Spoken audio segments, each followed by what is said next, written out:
We each took 2 large traps, 2 of the tomahawks, and we filled them up with 25 Sherman traps, and we were responsible for bringing them to Costa Rica.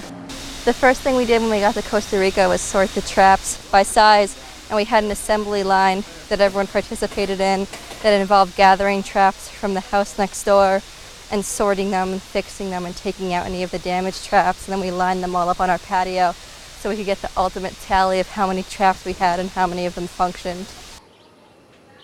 When you add all the traps that we had already in Costa Rica, we have over 800 Shermans and we have over 50 tomahawks. But for the 30 grids that we laid out for the last 2 days, we're going to put 1 tomahawk trap at each site, and we're going to put 2 Sherman traps at every grid point, which totals out for 540 Sherman traps and 30 tomahawk traps.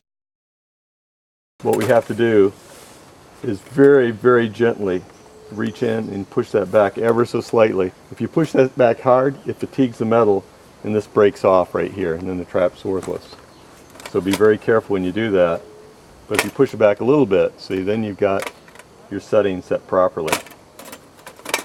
The worst thing in the world you can do is get bait under the back of the trap, because now the mammal goes in, they jump up and down, yeah, they're having a good time, and they never get caught.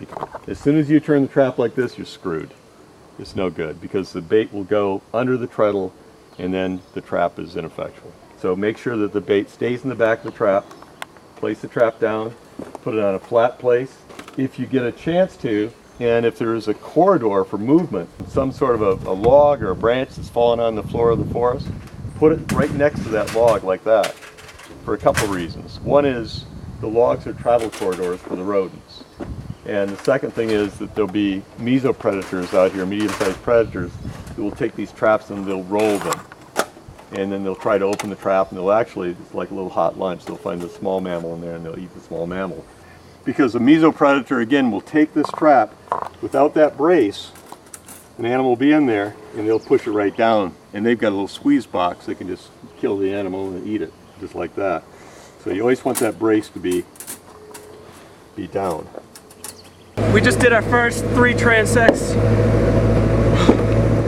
1 in the jungle, 2 in the coffee fields. A lot of work, but got it done.